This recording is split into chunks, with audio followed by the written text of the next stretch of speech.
মুখ্যমন্ত্রীর উপস্থিতিতে আজ দক্ষিণ তৈবান্দাল বাজারে মানবিকতার এক নজির স্থাপন করলেন 22 কাঠালিয়া রাজাপুর মির্জা কেন্দ্রের জনপ্রিয় এমডিসি পদ্মলোচন ত্রিপুরা।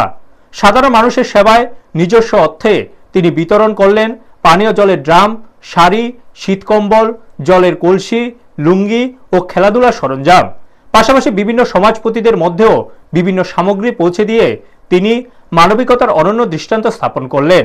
এই মহতী কর্মসূচিতে উপস্থিত ছিলেন রাজ্যের মুখ্যমন্ত্রী প্রফেসর ডক্টর মানিক সাহা, প্রাক্তন সাংসদ রেবতী ত্রিপুরা, প্রদেশ সাধারণ সম্পাদক বিপিন দেববর্মা, ধনপুরের বিধায়ক বিন্দু দেববর্মা প্রমুখ।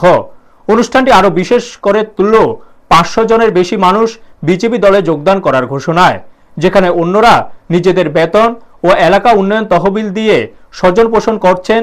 সেখানে পদ্মলোচন ত্রিপুরার উদ্যোগে সাধারণ মানুষের প্রতি আন্তরিক মনোভাব প্রকাশ পেল। উপস্থিত লোকজন তার এই মহৎ উদ্যোগকে উষ্ণ অভিনন্দন জানালেন। ব্যুরো রিপোর্ট, নিউজ তৎকাল 24। 2021 এই ত্রিপুরা মতারি বই যে সরকার ফাইনালি জাতি নিকক সাওয়াই তো ফানিকক সাওয়াই রাজধানী বই ইমোশনাল ব্রেকমেন্ট খেলাই নাই। এই ত্রিপুরায় যখন ক্ষমতা পাইকা, এই ত্রিপুরায় যে ক্ষমতা ফাইনালি পরে 5 বছর যাব এই ত্রিপুরার জন্য ত্রিপুরাসান বাবু কোন সামন্তা মালিকের তাগুতাই বুকছন ছোট বড় না কাবই ফুনগো কবই ফুনগো ডেভেলপমেন্ট কোনো কিছু ফাইনালি করে তাগুতাই বুকছন। রাজ্য সরকার তিনি হামজাওয়ার মুখ্যমন্ত্রী। আমরা বিগত জানুয়ারি মাসে 9 তারিখ আমরা একটা প্রশ্নের জবাব করেছিলেন যে এডিসিতে কত টাকা পেয়েছে। আমরা প্রশ্ন করেছিলাম, পূর্ণচন্দ্র বলেছেন 8,035 কোটি টাকা আমরা পেয়েছি।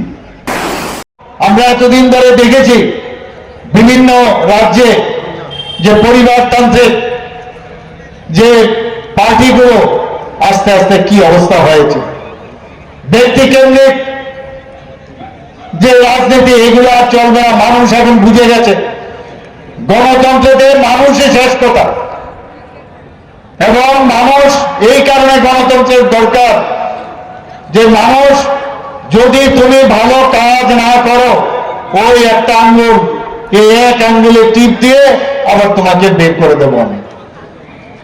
এবং আজকে আরেকটা খুবই দারুণ দিন, আপনারা সবাই জানেন যে আমাদের ন্যাশনাল ভোটার দিন, ভোটার দিবস। যারা 18 বছর পূর্ণ হয়েছে তাদেরকে আমি ওয়েলকাম করব যে আপনাদের হাতে এই ত্রিপুরা রাজ্য শুধু না, সারা ভারতবর্ষ আপনাদের হাতে।